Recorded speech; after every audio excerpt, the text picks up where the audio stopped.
and today I'm going to be doing my top five books of 2013. I didn't do a whole lot of reading this year. I only started getting into booktube this year, which is really exciting. This has been a really exciting year for me. I got into booktube and I've been getting back into like reading. So at the beginning of the year I didn't read a whole lot, but at the end of the year I read a ton, and these are just some of the books that I loved this year that I read. They didn't necessarily come out this year, but I read them this year, and that's all that matters. So the first book, that number 5 on my list, is going to be Every Day by David Levithan. I absolutely love this book. One of the first book reviews that I do on this channel, I wake up immediately. I have to figure out who I am. It's not just the body. Opening my eyes and discovering whether the skin on my arm is light or dark, whether the hair is long or short, whether I'm fat or thin, boy or girl, scarred or smooth. The body is easiest thing to adjust to if you're used to waking up in a new one each morning. It's the life, the context of the body that can be hard to grasp. Every day I'm someone else. I'm myself. I know I am myself, but I am also someone else. It has always been like this. This book is so exciting, and I absolutely loved it. The next book that is on my top 5, number 4, is Cinder by Marissa Meyer. I read this book back in May and I absolutely loved it. It took me no time to read. I haven't read the second book yet, but I'm excited because the third book comes out next year, which is 2014. So I absolutely love this book. Even in the future, the story begins with once upon a time. Humans and androids crowd the restless streets of New Beijing. A deadly plague ravages the population. From space and ruthless lunar people watch, waiting to make their move. No one knows the Earth's fate hinges on one girl. Does that not sound exciting? It was such a good retelling of Cinderella, hence the name Cinder.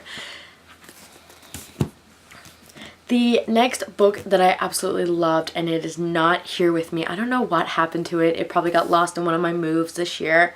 And that is 13 Reasons Why by Jay Asher. I read this book and it was just so heart-wrenching. I absolutely loved it. Jay Asher is easily one of my new favorite authors. I also read another one of his books, which is not on my top 5 list. I did also like it. We'll mention To the Future of Us, also by Jay Asher.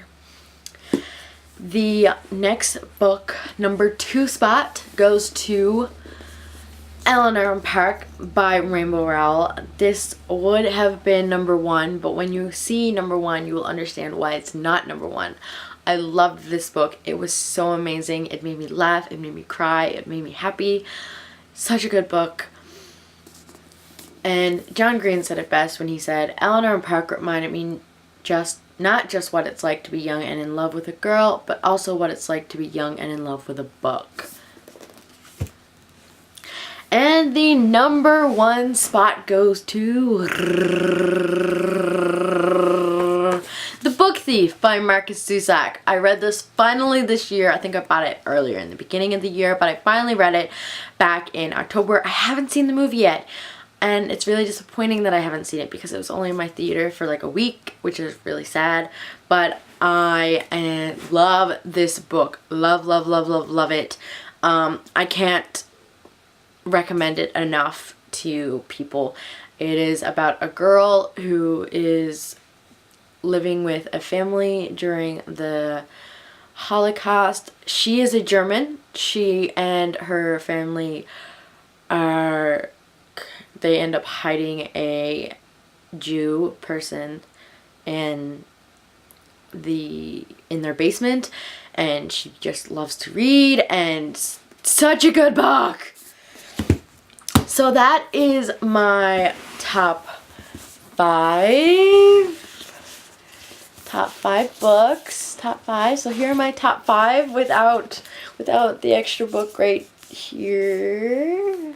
Right here. Without the extra book. So these are my top 4 books. So yeah, that's my top 5 books of 2013. I will see you next year.